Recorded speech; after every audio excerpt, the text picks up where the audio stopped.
guys, welcome to my YouTube channel. I'm Honor Napoleon and I'm going to be guiding you in your Global Korean Scholarship application. I'm a Global Korean Scholarship Undergraduate 2024 awardee and I want you to go to South Korea too, so I'm going to guide you in every single thing that you want to know. So yeah, in my previous video, I talked about how to access the application forms on the website. Well, in this video, we'll read the application form together and I'll explain parts of it to you. So let's get right into it. So I have my laptop here with the form in it.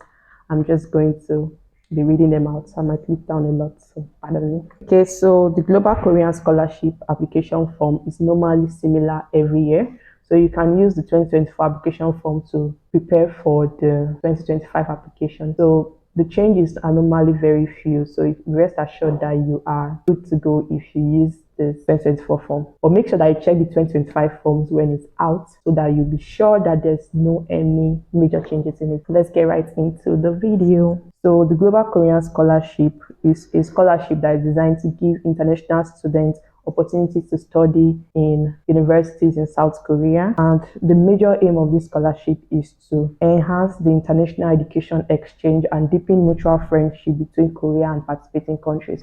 So any scholarship you want to apply for, you have to make sure that you know the aim of the scholarship, and this is so that you can channel your essays towards that aim. This will give you a higher chance of winning the scholarship. So since Global Korean Scholarship is a scholarship that is focused on international education exchange to deepen mutual friendship between Korea and participating countries. So now I'm from Nigeria, and if I want to apply for this scholarship, when I applied for this scholarship, I made sure that my essays were channeled to the fact that I will help to strengthen the relationship between Nigeria and South Korea. With that, you give yourself a higher chance and you give the admission committee the knowledge that you have actually gone through these forms and you know what the scholarship is about. Scholarship name was previously known as GKS-U, that is Korean Government Scholarship Program, but it was changed to Global Korean Scholarship, that is GKS, in 2010. So yeah, I did not mention the university I'm in. I'm in Kumin University. I think in the first video I was supposed to explain my whole experience in applying for the scholarship. Well, I'll do another video about that. The programs and the universities, we have associate degree and bachelor degree. I'll be focusing on undergraduate, so those are the two that are available for undergraduate degree. So for associate, you take 1 year of the Korean program, then 2 to 3 years of the degree program. While for bachelor's, take 1 year of the Korean language program and 4 to 6 years of the degree program, depending on your major. So I'm studying fashion design and I'm going to learn Korean language for a year before I'll start my studies in fashion design major for 4 years, making 5 years in total. So we have different application tracks. This 2024 application, the quota was increased very well. That's because South Korea are looking for international students to come to their country. I think this is because of the birth rate declination and they're looking for more younger people in the country. So I think it gives more higher chance of getting married in South Korea and giving birth and basically increasing the population so that South Korea will not go extinct. Anyways, this quota written here is not the quota that was used last year. I mean, this quota said 262. And I think over 400 people got the scholarship last year. So we have the embassy track and university track. You can choose which track you want to go for. In the embassy track, the general one is the one I applied for, while the overseas Korean are for people that are living in Korea but are having international citizenship. Then for university track, we have the UIC, the regional degree, and the associate degree. The UIC basically means University Industrial Corporation, and this is basically for courses that are more related to natural science and engineering. Then the regional university basically is general. You can choose any course that your university offers from this.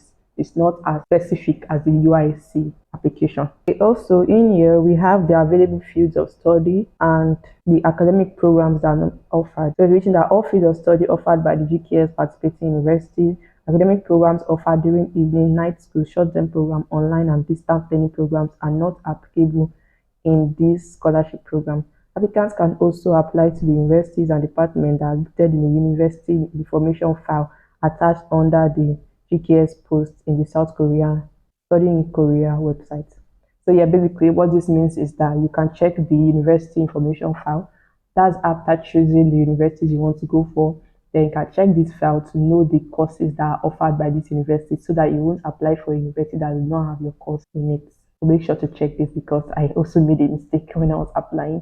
I applied to 3 universities, Sonisha University, Kumi University, and Kim Young University. For State National University, the major I wrote, they had already changed the name in the, like, I used the 2023 application form, and in the 2023 application university information file, the name written there was Exiles, Merchandising and Fashion Design, whereas in the 2024 application form that they released, the name was already changed to, I forgot it, whatever.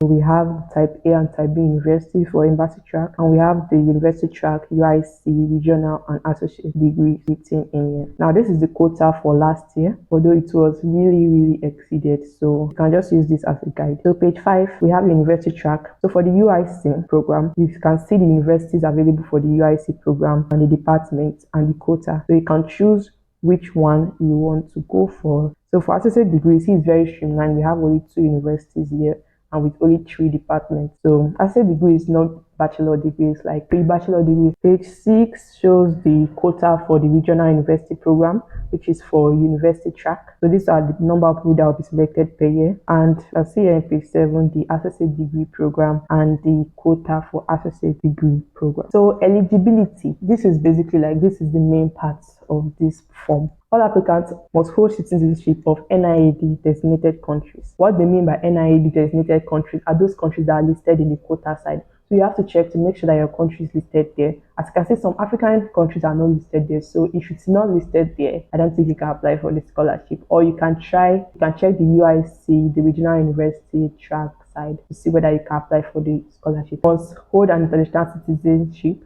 So you must be a citizen of any other country apart from South Korea, and so as your parents. So even if one of your parents have a Korean citizenship, you are not eligible to apply for this scholarship. Your level of education. So many people do get it wrong in this part. For bachelor degree program, and as far as you have graduated high school, you are eligible to apply for bachelor degree. So as far as you have graduated from secondary school, as Nigeria would say, you can apply for the bachelor degree program. Let's say you have graduated secondary school and you're already in university, you are still eligible to apply for the bachelor degree program as far as you have not graduated from that university. But if you have graduated from the university, you have to apply for the graduate degree program. But if you graduated from high school, that secondary school, you can apply for either bachelor degree or for associate degree. So applicants who have a bachelor degree cannot apply. Like what I said before, if you have graduated from a university already, you are not eligible to apply for this scholarship. So if you have not graduated from your secondary school or high school yet, and you still want to apply for the scholarship, in the sense that when you finish your secondary school, you immediately start your university in Korea, you are supposed to provide a certificate of expected graduation. So after passing the first round of selection, you must submit your graduation certificate by December 31st, 2023. So you can take this date as December 31st, 2024. Because that's normally how the guidelines is going to be. You have to make sure that you have your graduation certificate by this date so that you can submit it to NIAD to be considered for the scholarship. Let's talk about CGPA. For CGPA in the scholarship, you have to have 80% or more than on a 100-point scale. That's like percentage. Or you must be ranked within the top 20% of one's class.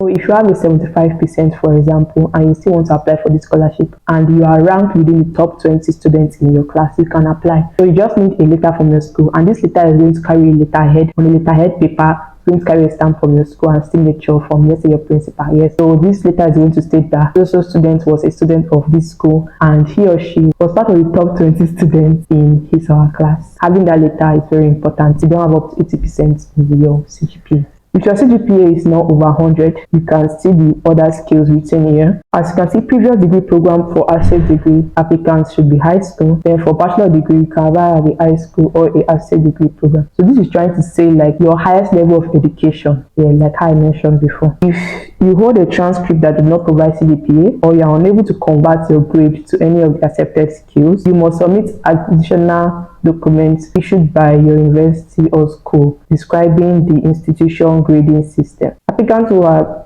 expected to graduate must calculate the most recent CGPA at the time of application. So what this is saying is that If your secondary school or high school do not have a CGPA scale of over 100 or any of these accepted CGPA scales, you have to provide the additional documents stating how your school grading system works. Well, I personally would advise to make a way possible for you to convert this grade, because it's way more better to convert it than to attach that document. So what I did in my own case is I came from a very small school. My secondary school did not even know what transcript was, so I had to make a template. So I'm going to attach the template here. So this template, you can follow it and just give it to your school and they'll fill in your grades, or tell them to make your CGPA in one of these accepted skills to avoid putting that document part of it, because it may take time to get that document and you may be charged from your high school. The high school normally give first position and second position, so it's very easy for them to calculate it because every two will be like over 100, so they can just basically just make it an average. Let's say we are offering 13 subjects now, and these 13 subjects you have 90 in each of the 13. So you add those 90s together and divide it by 13, and you have the cumulative average. That average can stand for a 100-point scale. That's what my secondary school did, and I can advise you to also do the same, as it makes it way more easier to do it. I think I'm feeling cold. I have to wear my jacket. Oh my god. So apart from CGPA, you also have to make sure that you are under the age of 25. So as for 2024 application, you have to be born after March 1st, 1999. So I think for 2025 application to be after March 1st, 2000. You have to make sure you are under 25 years old to apply for the bachelor's or associate degree. Then you have to make sure you have no criminal history, very important, and you are healthy. You have to be in good health, and that's because you are going to be here to study and you don't want to be falling sick here in Korea. Although yes, this normally confuses a lot of people. So recently they stopped the medical test. So normally if you pass the first round of selection, you will have to submit a medical result. Like you have to do a check in the hospital and submit that medical result to NIAD. But recently they removed it. I think from last year or from last 2 years they removed this requirement. So you by yourself have to make sure that you are healthy to apply for the scholarship, just to avoid disqualification after winning the scholarship and they'll find out that you have one serious disease and now cancel your scholarship. Okay, don't allow this to be you. Okay, please go in Jesus' name. So if you've graduated secondary school from a Korean high school, you are not eligible to apply, including Korea International School. So even if you are in Nigeria but you attended a Korea International School, you are not eligible to apply for the scholarship. The person who is currently in their final year at a Korean high school or Korean university cannot apply. You see, you have to make sure you go through these restrictions so that you are eligible to apply for the scholarship. So this new rule is that somebody who have won the GKS program before cannot apply for the GKS program again. So I know of a guy that won the undergraduate degree and also won the master's degree before this rule was put in place. But now that this rule is put in place, if I, after finishing my undergraduate degree, want to apply for masters for GKS, I'm not eligible to apply. So it's a new rule and it's quite sad. But what can we do? I mean, don't be too greedy to get the two. I just get one and be satisfied. Okay. So these are just the basic rules. If you're a GKS scholar whose scholarship will be cancelled, you cannot apply again.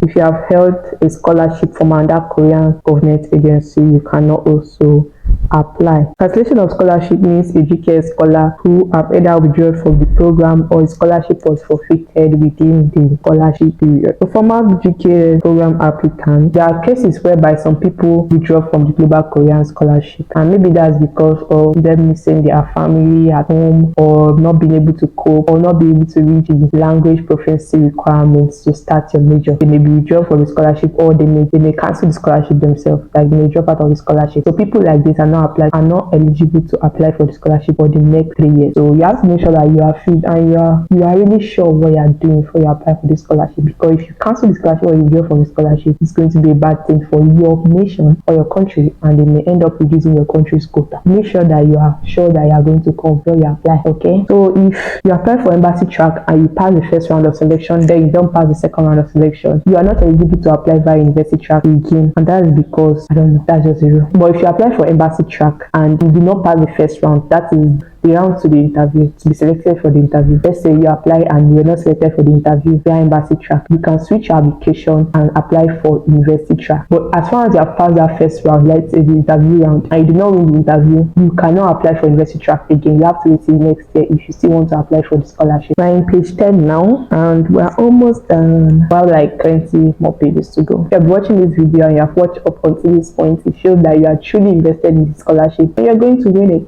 This requirement states that you need a topic 3 to advance to your course of study. So after studying your Korean language program for 1 year, you have to achieve a topic 3 before you can start your major. Well, in some departments, you need more than a topic 3, let's say a topic 4. So you have to make sure to search for your university in the university information file and look for your major and make sure to know which topic level is required so that you know how much effort you should put into your Korean language studies. Although I recommend getting a topic 5 or 6 if possible, and because that will make you more fluent in Korean language and to allow you to understand what is being taught in your major later on when you start. Then you also have to check your university major entrance dates. Some universities start their semester in March, while some start in September. So make sure to check when your university starts the semester to make sure that you're on the right track. Okay. So the rounds of selection for this scholarship, we have the embassy track and university track, right? So let's go through the university track first. So for the university track, the first round of selection is normally from the university. After submitting your application, you submit your application directly to the university. So you have to rebid it to the university because that will come as a physical document to Korea. So after reviewing it, when the university gets your application and they approve you, you go to the next round, which is the university will recommend the candidates to NIED. So now to pass this first round of university selection, most times the university choose some students and interview them. After interviewing those students, they then choose who they want to recommend to NIED. So what is NIED? NIED is National Institute of International Education, and this is basically like the government body that runs this Global Korean Scholarship. So after recommending these candidates to NIED will choose the candidate that they want. After choosing the candidate that they want, they choose these candidates based on the quota that is available in each country. So for this round of NIED selection, different universities would have submitted the candidate that they want to NIED. So NIED have to screen those candidates and choose who they want in those candidates based on university quota. To pass the first round of university track is actually very easy, but to pass the second round is where the problem is, because let's say in all the universities that submitted to NIED for Nigeria, there are like 15 Nigerians and NIED wants only 6 people. There's only 6 people in the quota of Nigerian students, meaning that they have to drop the remaining people and choose 6 people out of those 15. So you see how competitive it is. University track, the competitive part is the second round, while the embassy track, the competitive round is the first round. So after NIED selects the student per quota in the second round, you rest assured that you have won the scholarship. Well, the last list that will be released will be the list of the compiled list of everybody that won the scholarship, both embassy and university track. So let's go through what happens in the embassy track. So for embassy track, the first round of selection is when you submit your documents to your Korean embassy or your Korean Cultural Center. In the case of Nigeria, you have to submit your documents to Korean Cultural Center, Abuja. So after you submit your documents there, they then select the people that they want to interview. For last year, they selected 3 candidates to interview, whereas in previous years, they normally select 6 candidates. So I don't know why it's changed. The 3 candidates were interviewed and only 1 was chosen. So they choose 1 main candidate and 1 backup candidate. So this backup candidate is just in case the NIED do not approve the main candidate, the backup candidate will get the scholarship. But this rarely happens. So basically at this point in embassy track, the main candidates already rest assured that he or she have won the scholarship. Well, except there's falsification in the documents. That's when the person can be disqualified or due to health issues. But apart from those 2 reasons, that person has automatically won the scholarship. So I was the main candidate chosen in Nigeria and there was a backup candidate. So after that, our documents arrived NIED for screening. So in NIED, what they basically do is to check the documents to be sure that there's no false documents. So they can go as far as calling your high school to make sure that you were truly a student. They can go as far as confirming your international passport is legit, confirming your YF result is legit. So they can check everything in depth to make sure that you are not falsifying anything. Plus your recommendation letter to make sure that everything you are submitting for the scholarship is real and was issued by your school. Do not falsify any documents, because if they catch you don't lose them. After that round of NIED, they then release a list of students that are chosen for that second round. This list of students now will be per country quota. They will choose the people. So for Nigeria, it's 1 person for embassy track. So it was me, I was chosen, and my name was released part of the second round of selection, meaning that I've passed the NIED round. Now after that NIED round, the next next round is for the university. So since embassy track, we applied for 3 universities. Those 3 universities now, NID will send our documents to those 3 universities. So 3 universities will review the documents, and sometimes they also interview the applicants again. So in my case, I was interviewed by only 1 university. I was interviewed by Community University,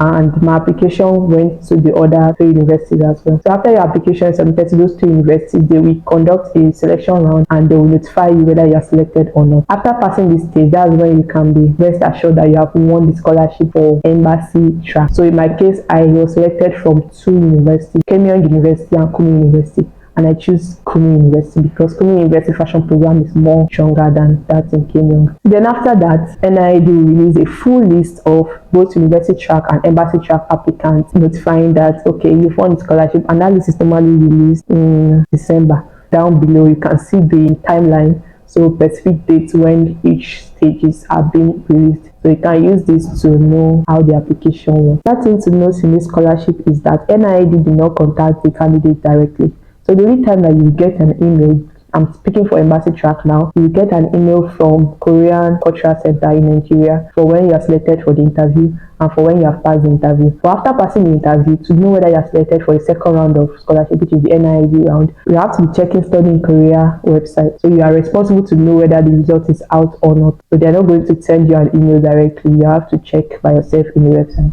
Well, if you have other friends, other people applying for the scholarship, you can connect with them so that you all can know when the results have been posted. So you may be curious, when exactly did this scholarship open per each track? So for undergraduates, the scholarship opened in September, while for graduates it opens in February. So I'm going to speak for undergraduates. In this September, the scholarship opening period differs based on the country you are in. So you have to check your country's embassy page. Korean Cultural Center Nigeria are the ones in charge of the GKS scholarship. So you can follow them on social media. We normally used to post it when the scholarship is open. So you have to make sure that you keep your eyes on it so that you know when the scholarship application period has begun. So here we have the documents that are required for this scholarship. We have the application form, which is form 1. You can find it in the forms. The application form, you just fill it out. It's quite easy and straightforward. The personal statement. This is a 2 pages statement that you write based on your motivations, the extracurriculars you have done in high school. Basically, you have to make sure that this personal statement shows and proves that you are a strong applicant for the Global Korean Scholarship. Then for the study plan, it's a 3 pages study plan. You write about how you plan to study Korean language, how you plan to study your own major, and your future plans after the scholarship period have elapsed. Then we have the 1 letter of recommendation. Letter of recommendation can be gotten must be gotten from the high school, sorry. So let's say you have already been in university like me and you want to apply for your bachelor's degree. So meaning that let's say you have done like 3 years in university already, but you have not graduated university and you are going for bachelor's degree. So you have to make sure that you go back to your high school to get your recommendation letter. This may be a little bit hard. That's why keeping in contact with people really matters. So even though you are no longer in your high school, just make sure to be checking up on your teacher once in a while, because you never know when you need their help. Like now you need their help, so what are you going to do, fam? So just make sure that you are keeping in touch. Well, in Nigeria, I'm going to make a detailed video about recommendation letters. So I know I've said a lot of things that I'm going to do. So just take quickly, listen to it part by part. You can't debunk it in one day. So gradual process, okay? Then you need your applicant agreement. That's basically just like a form that you take that agree that your document will be used for so and so. Then personal medical agreement is just a form to tick. You don't have to necessarily go to a hospital to do any check. You just fill the form and that's it. Proof of citizenship for applicants, and for proof of family relationship, you can use your birth certificate. That's because in your birth certificate, your parents' name are written in it. So this proves the family relationship. And for your citizenship, the Nigeria logo is on your birth certificate, so it shows that you are from Nigeria. While for the proof of citizenship for your parents, you can submit either your parents' NIN or their international passports. That's for Nigeria. I'm speaking about Nigeria. The high school graduation certificate. For me, I use my testimonial, and that's because testimonial shows when I enrolled in high school and when I graduated. And high school means SS1 to 3. So you don't have to bother about JS1 to JS3. Everything you're doing in scholarship, you're focusing on SS1 to 3. So you need your transcript. Your transcript only from SS1 to 3 that is needed. Forget about JS1 to 3. Then proof of overseas Korean documents. So if you are an international student, if you have international citizenship but you're already living in Korea, you have to show this as a proof. Then proof of Korean citizenship renouncement document. If you were a Korean and you are renouncing that I don't want to be a Korean again, I want to be a Nigerian, you apply and you will join this document in your application form. Then proof of Korean War veteran. I really don't know what that means, but it's for relevant applicants too. Topic. If you have taken the topic exam and you have a certificate or a score report of your topic score, you can attach the documents to your application. Or if you have the English proficiency test, let's say you have taken IELTS, you can add it. But this is optional. Note that this is optional. Don't feel like you have to do it. If you can do it, fine. If you can't, just leave it out and make sure that you focus on other part of your application. Like in my case, I did not submit any language proficiency certificate. That's because I knew that I was already a strong applicant in my own way. Copy of other awards and certificates. Although this is written as optional, I think it is highly recommended, because how will you have done high school or you have been there since you don't have anything, you don't have any certificates? It's not good now. If you're watching this video from now, you are very lucky because you have a long time till September. So you can start doing Coursera programs. So I'll leave the link of Coursera over here, and you can choose the programs you want to do, and you can apply for financial aid. So financial aid means that you don't have to pay for the certificate. They'll give the certificate for free. But usually take time to approve. I think like 7 to 14 days to approve financial aid. So the earlier, the better. Make sure that you do as much as possible as related to your course of study to make yourself a strong applicant, because GKS, people are preparing for it for years. Like in my case, I started preparing for my own in May. So May to September, that's a long period of time. Make sure you start as soon as possible, one step at a time every day. And I recommend that you get a notebook that you jot down everything that you are seeing from YouTube videos, because you will forget. Anything that you hear now that sounds different or that sounds new to you, make sure that you jot it down, that whenever you are ready to start writing your essays or to start your application, you don't have to go and start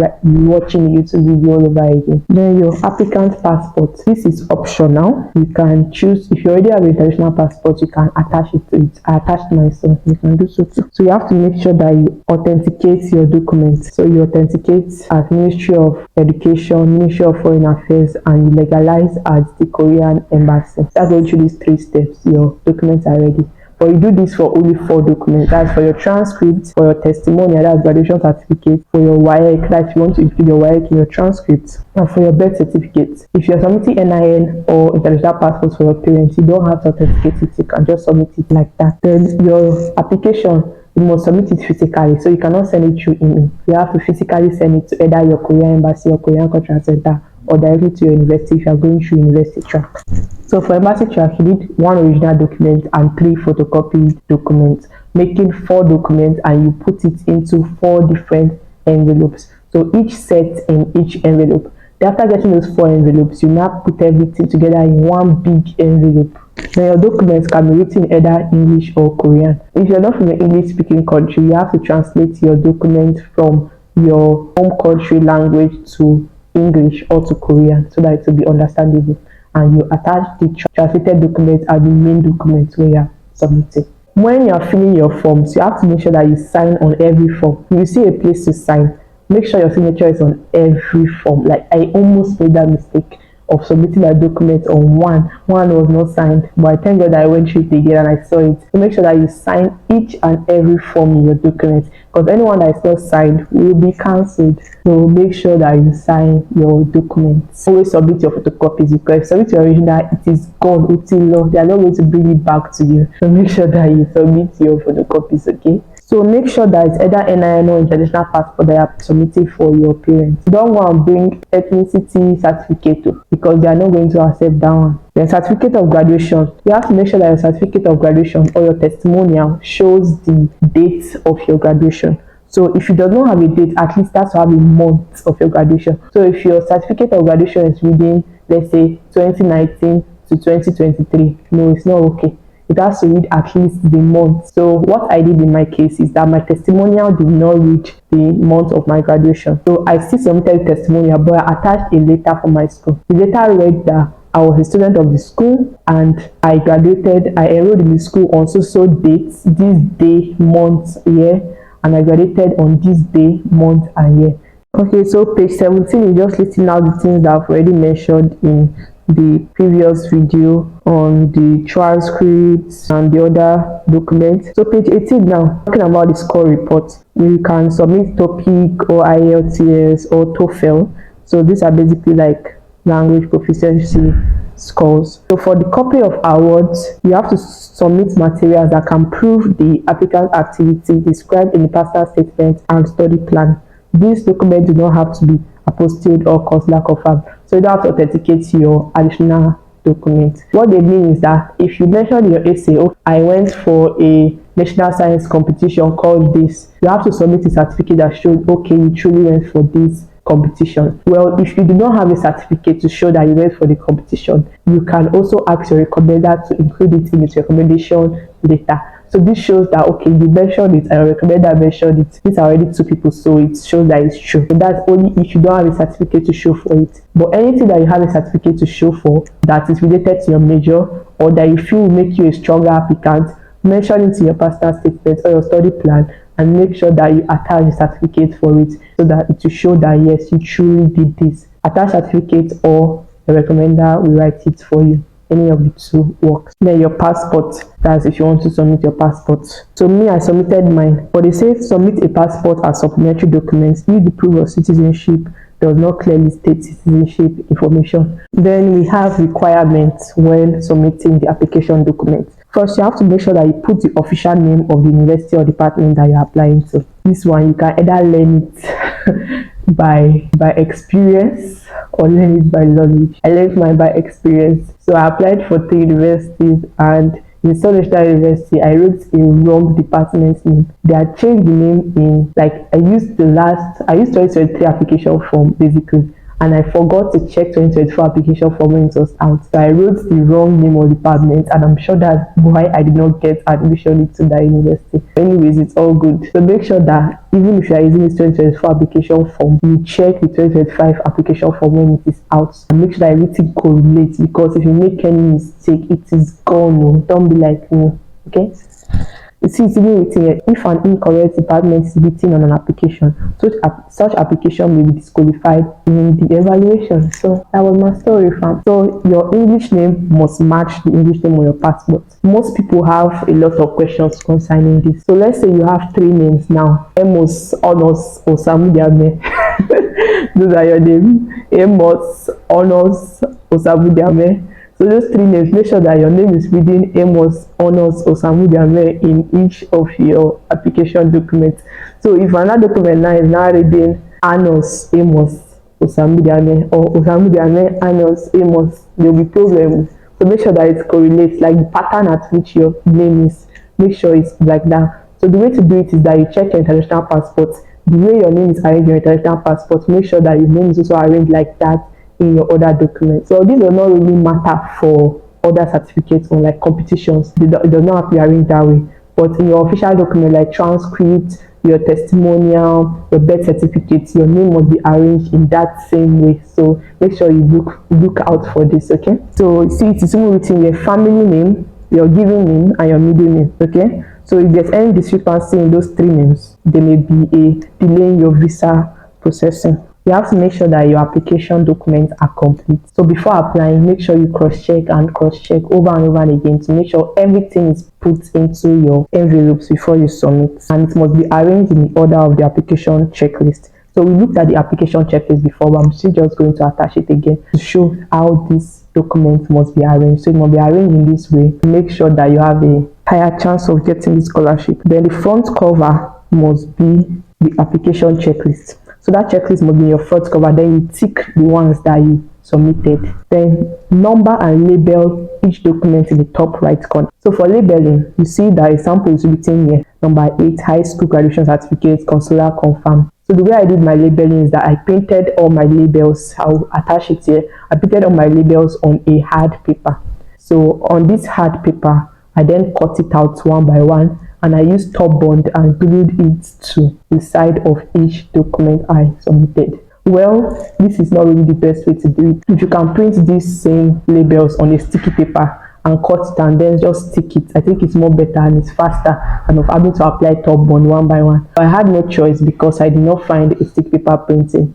So I just use top bond. Then you have to make sure that all your documents are A4 sized. So let's say now you are submitting, which document can I use as example? Recommendation letter. So recommendation letter, let's say your recommender put it in this small offering envelope. So all those small envelope.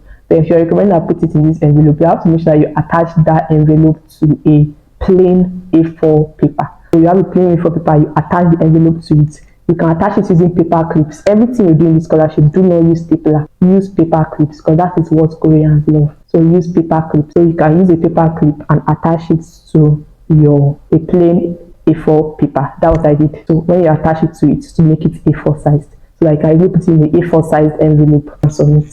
So you can see it here. If it is smaller than A4 size, attach to blank A4 size paper. If it is larger than A4 size, fold it into a A4 size. Okay. For embassy track, you can choose up to 3 universities. Make sure that you choose the same department. Let's say even you don't have the exact same department. Let's say one is software engineering, one is software engineering and artificial intelligence, but you see that they are related, right? So just make sure that you choose departments that are the same, and you must choose at least one type B universities. I've mentioned that already. If you fill out a type A university in the section of type B university, the application will be cancelled. So make sure that you open your eye when you're applying for this scholarship. Fill in the type A university where it's supposed to fill in type B where it's supposed to fill in. Make sure you don't mix it up together. Okay. So be reminded that if you choose all 3 universities in highly competitive universities, even if you pass second round of selection, you can fail from all 3 universities. So in this case, when you're choosing a university, the way I did is to browse, okay, top universities for fashion design in Korea. Then I chose top ranking ones, which was Seoul National University and Komin. Then I went down to choose Keimyung University. So don't just choose only top universities, because if you do so, you may end up not getting any of them. Because I've seen people that this happened to, and I don't want that to be your story. Okay, make sure that you choose 2 top universities at least and 1 low ranking university, just to be safe. A safe university. These are the points of evaluation. They will check your citizenship, your level of education, academic grades, check your competency. Now for additional points, this was added last year. Okay, so if you have a topic 3 or above, you'll be given 10% more of your total allocated scores. So if your score is 100 now, 10% of 100 is 10. So instead of 100, you have 110, all because you have a topic 3 certificate or higher. So yes, it's good to get a topic certificate. That's if you can, but if you can't, you can make your application stronger by making your personal statement and study plan very strong and detailed and realistic. Don't go and mention anything that you know you can never do. We have evaluation preference. Overseas Koreans are given more preference. Applicants from low income families or underprivileged background. Well, in my case, I make sure that I emphasize this in my personal statement that I'm from a low income family. Well, you may be surprised what low income family actually means in Korea. So just make sure you do your research, and I'm sure that most average size family in Nigeria, even if you feel like you are rich in Nigeria, you are a low income family in Korea. So make sure that you do your research well and know what a low income family is. Okay, so low income family is basically based on your parents' income. Okay, so you have to know your parents' annual salary, then you check it whether it is a low income family or not. So in my case, it's a low income family, and I mentioned this in my personal statements to make sure that I have a preference. So if you also submit a high score of English proficiency test, you have a higher preference. So if you can do so, do it. Then if you apply for a natural science or engineering department in a regional university, I think this is for university track applicants. So basically, for embassy track applicants, I think if you are going for an art-related course, you have to go for embassy track. Then if you are going for a science-related course, university track is more better. That's just my opinion, because I went for an art-related course and I went for embassy track and I got it. And if you are looking forward to studying in universities in Seoul, embassy track is better for you, because university track only have type B universities. There's no type A universities there. So for undergraduate degree, I'm talking about undergraduate degree. So yeah. Then final round of selection. If you fail from all 3 universities, you will be disqualified from the program. So you have to make sure that at least one university chose you. That's why you have to choose one type B university. So after these 3 universities, anyone that chose you, you have to choose one. And after choosing one, you have to make sure that you have to tell NIAD the university that you choose. So in my case, we're giving a template on how to email NIAD. So like, I, Napoleon Honor, choose Komi University for my undergraduate studies for 2024 GKS scholarship program. So something like that. So we wrote the email that way and we sent it to NIED. You will not get a response for this email, so you just have to make sure that the email was sent, and when the final result comes out, you will see your name in the file. If you have your topic certificate after you apply, you can send it to NIED when you finally win the scholarship. They will notify the final successful candidates via Study in Korea website, and then you will receive invitation letter and guidance of your entry into South Korea. So for successful candidates, these are some things you can look out to. Now, the scholarship benefits, which may be what most of you are really curious about. So the scholarship comes with a economy class flight ticket at the actual expense. So your flight ticket will be covered when you are going to South Korea, and after your studies to return back to your country, it is covered. You have a settlement allowance of 200,000 won. You have a monthly allowance. You have Korean proficiency grant, degree completion grants, medical insurance, language training fee, and tuition. Well, all of this, there may be a few changes this year because we have more scholars this year.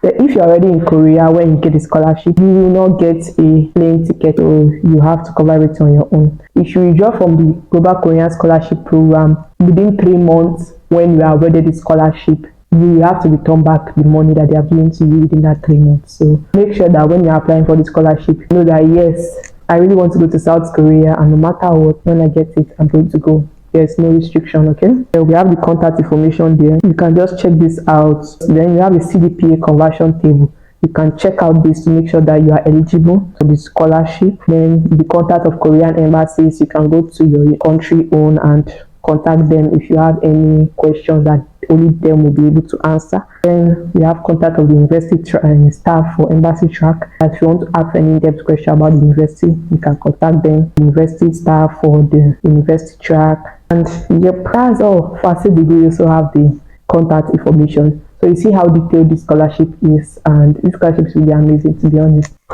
This has been a long video and I'm truly tired.